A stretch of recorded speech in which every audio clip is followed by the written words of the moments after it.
I'm constantly asked what my coffee shop used to be. Right now, it's the only black-led and woman-led coffee shop within 50 miles. That's an extremely rare combination for coffee shops throughout the United States. And what I found is that the building that we're in is no stranger to special things. For over 140 years, 122 South 8th Street has played a huge role in Opelika's commercial and cultural story. Before 1880, Opelika had already become a vital railroad hub. The Smith family is believed to have played a major role in that success early on. Their efforts would be centralized to 804 and partially 805 Chambers Street. This street would get a name change in the early 1900s to South 8th Street. Reed B. Smith worked as a dry goods clerk in the 1880s. Minnie Elizabeth Smith worked as a milliner. This was a very unusual role for a woman in the Reconstruction era of Alabama. By 1885, a millinery and a harness shop shared this location, also using 805 Chambers Street as well. By 1893, the structure, which was wooden, was rebuilt with brick. Its brick rebuild noted warehouse and retail activity. By this time, the building had gone through some name changes. It was first Smith & Co. Saddlery and Millinery, and then it became known as Emmy Smith & Co. Dry Goods. In 1909, a gas-powered engine was installed. It was one of the first installed for retail support in the entire city. In 1914, the building gained national significance. Known as the Lewis Hine photograph, it was photographed by Lewis Hine. He was a social reform photographer working for the National Child Labor Committee.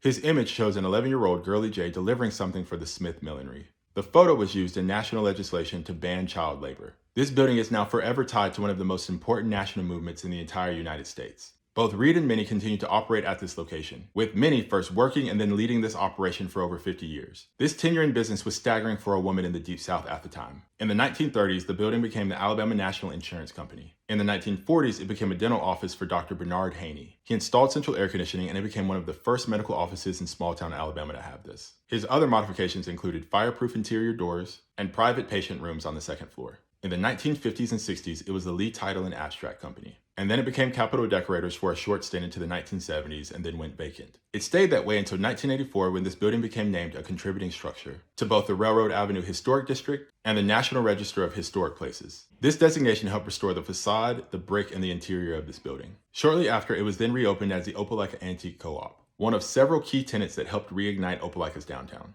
In the 1990s, it housed Martin and Jordan LLP. It later housed the Creative Council Group, and then became the Locale. It then became the building for Tower Loan, and now it's the coffee shop, the place that my wife and I own. From an architectural perspective, it still contains features that are rarely preserved in downtown Alabama. Arched brick windows, multi-pane transoms, and its original two-story brick structure that survived over 130 years. And its two-story build dating all the way back to the 1880s points to its retail significance. It's one of Opelika's oldest continuously used commercial spaces. It also served as a rare location that processed mechanized leather goods. Specifically pre-World War I, 122 South 8th Street has been home to over 12 different businesses in 12 different categories. This is not just a building, it's a time capsule, and it carries the spirit of entrepreneurship from its very beginning.